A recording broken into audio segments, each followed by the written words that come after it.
Halo sahabat-sahabat pemerhati channel Warta Kabar Baik atau Wartawan Injil. Sahabat-sahabatku, ini adalah video bagian kelima dari seri bertajuk Santet.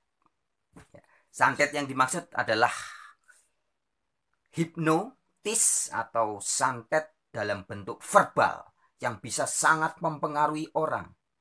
Bahkan kata-kata itu bisa menjadi sebuah keyakinan yang dalam.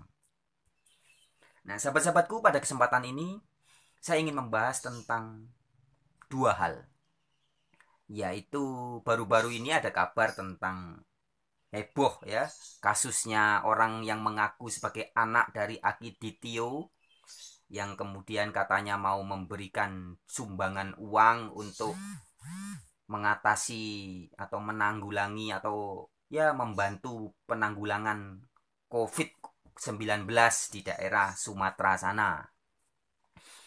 Nah, sahabat-sahabatku, kemudian yang kedua ada hubungannya dengan dogma yang juga sudah menyantet banyak orang, yang disebarkan oleh ustadz-ustadz, sebagian ustadz, tidak semua ya, sebagian ustadz yang sudah menyantet pikiran banyak orang, sehingga mempercayai bahwa surga adalah tempat pesta seks. Begitu katanya. Nah, sahabat-sahabatku, sebenarnya santet-santet yang berbentuk janji-janji macam ini sudah sering terjadi di Indonesia. Jika baru-baru ini kita dihebohkan dengan kabar tentang kasus 2 triliun sumbangan yang katanya mau diberikan oleh anaknya dari almarhum Pak Akiditio itu. Sebetulnya sebelum-sebelumnya juga di Indonesia pernah terjadi dalam bentuk istilah zaman now orang bilang prank atau hoax ya, yang juga menyebar. Nah, bagi kita yang teliti sebenarnya ketika dikatakan bahwa ada kabar anaknya Akiditio mau menyumbang dana 2 triliun atas nama Akiditio dan keluarga. Gitu kan di papan tulisan. Bapak Akiditio dan keluarga menyumbang 2 triliun untuk mengatasi atau untuk kepentingan virus corona, intinya begitu ya. Sebenarnya kita kalau teliti kita sudah bisa melihat ini ada yang nggak beres. Mengapa? Karena Bapak Akiditio konon meninggal di bawah tahun 2010, sekitar tahun 2009 kabarnya. Jadi sudah lebih dari 10 tahun yang lalu, sekarang tahun 2021 ya. Nah, Pak Akiditio meninggal tahun 2009. Nah, bagaimana bisa? Kemudian COVID-19 itu kan munculnya akhir 2019. 10 tahun lebih kemudian. Kemudian dikatakan di situ bahwa Akiditio menyumbang atau mendonasikan, memberikan bantuan. Ya, ini sudah jelas sebuah pemelintiran fakta. Ya tidak mungkin. Akiditio-nya meninggalnya tahun 2009, COVID-19-nya baru ada tahun 2019, kemudian dananya diberikan tahun 2021 atas nama Akiditio. Lah wong Akiditio-nya meninggalnya lebih dari 10 tahun sebelum ada virus corona kok. Kok bisa dikatakan Akiditio mau memberikan dana? Nah, tetapi banyak orang yang sudah termakan oleh pelintiran-pelintiran hal ini. Dan beberapa hari yang lalu saya juga sempat men-share video ada seorang yang gayanya seperti ustadz gitu ya, bahkan memuji-muji Akiditio karena menyumbangkan. Ustadz tuh bahkan mengaku terkaget-kaget katanya begitu ya, dengan apa yang dilakukan oleh keluarga Akiditio menyumbang 2 triliun. Nah, tapi sebelum, oh ya begini sahabat-sahabatku, di dalam Bible Yesus mengingatkan kita, cinta uang adalah akar dari segala kejahatan. Ingat ya, ayatnya mengatakan cinta uang menjadi akar dari segala kejahatan. Jadi kalau Anda punya uang banyak tapi Anda tidak cinta dengan uang itu, Anda tidak menjadikan uang sebagai tuan, sebagai bos Anda, tidak masalah. Tapi ketika uang seberapapun jumlahnya, kemudian Anda menjadi cinta, apalagi ketika Anda dan saya berpikir bahwa uang bisa menyelesaikan segala masalah, maka kita sedang tertipu, tersantet oleh doktrin dunia ini yang mengatakan bahwa pokoknya dengan uang masalah bisa terselesaikan. Sahabat-sahabatku, Yesus Kristus sudah mengingatkan kita, atau Nabi Isa ya, mengingatkan kita bahwa cinta uang akan menjadi akar. Yesus Kristus dan para rasul ya mengingatkan kita. Cinta uang akan menjadi akar segala kejahatan. Nah, jadi kalau kasus uang ini orang kadang sering semerawut carpe diem, sehingga orang berpikir uang bisa menjadi penolong. Nah, jika Anda dan saya, sekali lagi, jika Anda dan saya masih berpikir begitu, berarti Anda dan saya sedang tersantet oleh dogma dunia ini yang penguasanya adalah iblis. Baik, kita lanjutkan. Sebelum prank atau hoax yang disampaikan oleh kasus Akiditio ini, entah ini prank, entah ini hoax atau apalah sebutannya, tapi jelas ternyata dana uangnya juga belum ada ya. Sebenarnya beberapa tahun yang lalu Indonesia juga sudah di prank, tapi kasusnya lain. Kasus politik oleh Ratna Sarumpait yang katanya ditonjoki, dipukuli oleh para pengagumnya Jokowi dan sebagainya. Ternyata itu adalah hoax juga. Tapi sudah terlanjur banyak orang percaya. Nah, sedangkan sebelumnya di zaman Pak SBY sekitar tahun 2007 ya, juga ada prank besar atau hoax. Bahkan Pak SBY sempat percaya yang dilakukan oleh orang bernama Joko Suprapto. Yaitu tentang katanya bisa membuat sebuah energi BBM ya, bukan BBM, pengganti BBM, pengganti bahan bakar minyak, tapi bahan bakunya dari air. Maka oleh SBY diberikan istilah blue energy. Wah. Tapi singkat cerita nanti teman-teman bisa googling sendiri ya, kisahnya itu dulu sempat heboh.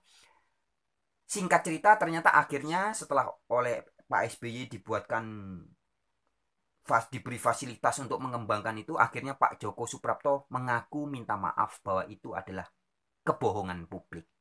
Begitu. Itu sekitar tahun 2007. Dan sebelumnya kita mundur lagi. Di zaman Presiden Megawati Soekarno Putri juga sekitar tahun 2002. Bahkan ini melibatkan Menteri Agama pada saat itu yang juga ternyata koruptor ya. Menteri Agama Republik Indonesia yang akhirnya terbukti juga sebagai koruptor, yaitu Bapak Said Agil Al-Munawar.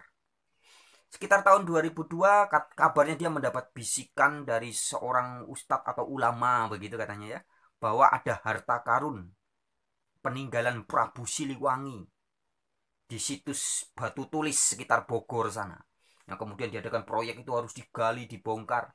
Singkat cerita juga ternyata itu adalah hoax atau prank atau kebohongan publik. Dan sudah banyak orang yang percaya, banyak orang yang meyakini. Ya karena yang ngomong Menteri Agama dan Ustadz konon katanya begitu. Itu di zaman Megawati. Kemudian kita mundur lagi sahabat-sahabatku. Di zaman Presiden Soeharto. Wah, ketika itu Presiden Soeharto bahkan wakil presidennya adalah Pak Adam Malik. Kita mengenal Adam Malik adalah orang yang cukup bersahaja dan bisa dipercaya ya. Tapi Pak Adam Malik sempat tertipu juga. Ada seorang yang mengaku bernama Cut Sahara. Seorang perempuan ini.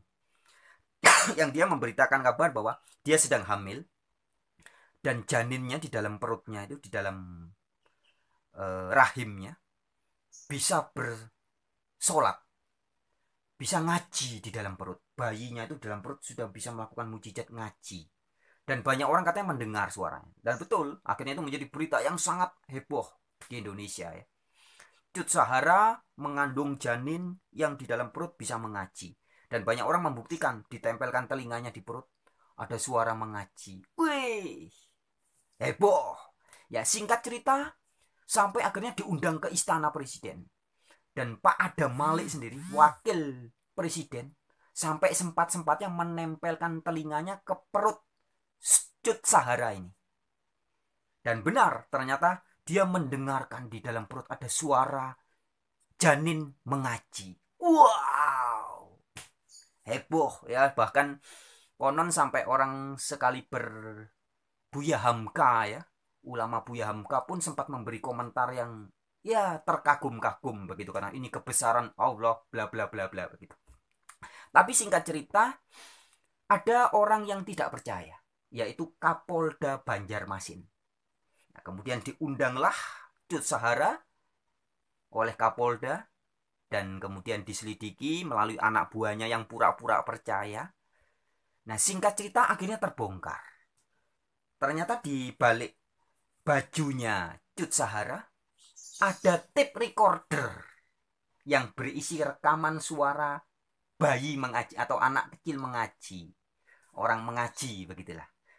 Jadi ketika perut ditempelkan di situ, tape recordernya bunyi, ada suara mengaji. Wah, dan itu ketahuan, terbongkar bahwa selama ini kabar itu ternyata adalah pembodohan dan penipuan publik.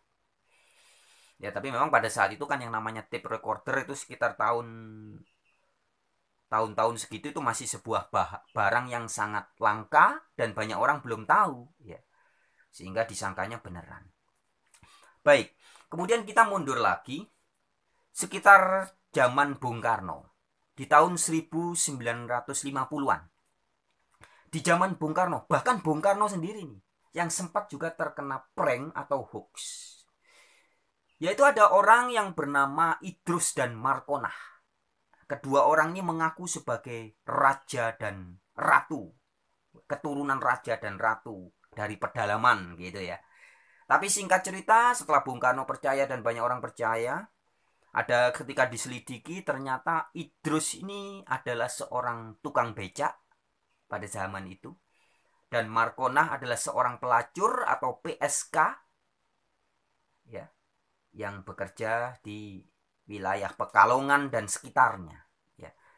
Nah, akhirnya ketahuan bahwa segala janji-janji yang disampaikan oleh Idrus dan Markonah ini ada hubungannya dengan Irian Barat pada saat itu, ya, tentang uang dan sebagainya yang dijanjikan kepada Bung Karno terbongkar. Eyalah, jebule ini prank, hoax alias penipuan publik. Nah, sahabat-sahabatku, dari kasus-kasus tadi ya, saya review lagi. Dari kasus yang sekarang heboh ini, orang yang tergila-gila dengan uang sehingga menyangka uang bisa menyelesaikan masalah, uang bisa membereskan masalah. Maka ketika ada nilai 2 triliun, misalkan orang begitu terkelepak-kelepak heboh ya. Kemudian juga ada kasus hoax yang dikabar dilakukan oleh Ratna Sarumpait. Kemudian juga ada Blue Energy Joko Suprapto di zaman Pak SBY. Juga ada kasus Menteri Agama Said Akil Al-Munawar di zaman Ibu Megawati Soekarno Putri. Kemudian juga di zaman Soeharto ya. Dan Pak Adam Malik ada Cut Sahara ya, yang dengan apa namanya, lihainya berhasil menipu pejabat-pejabat ya, sehingga disangkanya dalam janin ada bisa mengaji itu. Sampai juga di zaman Bung Karno dengan Pak Idrus dan Markonah, pasangan tukang becak dan pelacur yang mengaku sebagai raja dan berhasil menipu presiden dan banyak rakyat lainnya.